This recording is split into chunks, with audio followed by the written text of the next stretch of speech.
Hi ನಮಸ್ಕಾರ, welcome to mini vlog with my Rio. ಇವತ್ತು day full ರಿಯೋ ಜೊತೆಗೆ ಹೇಗಿರುತ್ತೆ ಅಂತ ನೋಡೋಣ. ಮಾರ್ನಿಂಗೇ ಬ್ರೇಕ್ಫಾಸ್ಟ್ ಎಲ್ಲ ಮುಗಿಸಿ ಸ್ವಲ್ಪ ಇಂಡಿಯನ್ ಗ್ಯಾಸ್ ಸೆಂಟ್ರಿಗೆ ಗ್ಯಾಸ್ ಟ್ರಾನ್ಸ್ಫರ್ ಮಾಡೋಕ್ಕೆ ಹೋಗಬೇಕಿತ್ತು.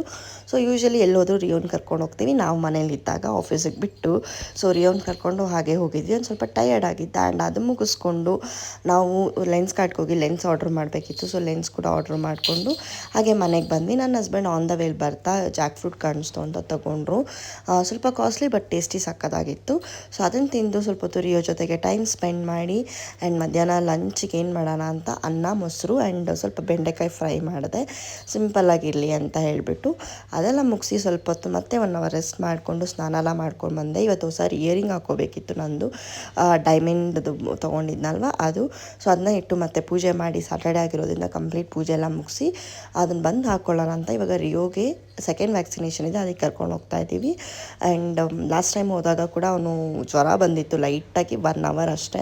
ಬಟ್ ಈ ವಾಸ್ ಹೆಲ್ತಿ. ಬಟ್ ಈಗ ಎಷ್ಟಿದ್ದಾನೆ, ಎಷ್ಟು ಕೆ ಜಿ ಇದ್ದಾನೆ ಅಂತೆಲ್ಲ ನೋಡಬೇಕಲ್ಲ, ಅದಕ್ಕೆ ಹೋಗ್ತಾ ಇದ್ದೀವಿ. ಆ್ಯಂಡ್ ಗಾಡೀಲಿ ಹೋಗೋದಂದರೆ ಸಖತ್ ಇಷ್ಟ, ಕಾರ್ ಅಂದರೆ ಅವ್ನಿಗೆ ಅಷ್ಟು ಇಷ್ಟ ಇಲ್ಲ. ಆ್ಯಂಡ್ ನಾವು ತೋರಿಸ್ತಿರೋದು ಜೆ ಪಿ ನಗರ್ 7 ಫೇಸ್ ಹತ್ರ ಇರುವಂಥ ಒಂದು ಕ್ಲಿನಿಕಲ್ಲಿ. ಸೊ ವ್ಯಾಕ್ಸಿನೇಷನ್ ಎಲ್ಲ ಮುಗಿಸಿ ಅವನು ಕೂಡ ಹೆಲ್ತಿಯಾಗಿದ್ದ, ಏನೂ ತೊಂದರೆ ಇರಲಿಲ್ಲ. And is 2.3 kgs. ಆ್ಯಂಡ್ ಅಲ್ಲಿಂದ ನಾವು ಮನೆಗೆ ಬಂದು ಹೊಸ ಇಯರಿಂಗ್ಸ್ ಕೂಡ ಹಾಕ್ಕೊಂಡೆ. ಆ್ಯಂಡ್ ಇವತ್ತು RCB ಮ್ಯಾಚ್ ಕೂಡ ಇತ್ತಲ್ವ, ಸೊ ಅದನ್ನು ನೋಡಿಕೊಂಡು ಟೈಮ್ ಸ್ಪೆಂಡ್ ಮಾಡಿದ್ವಿ.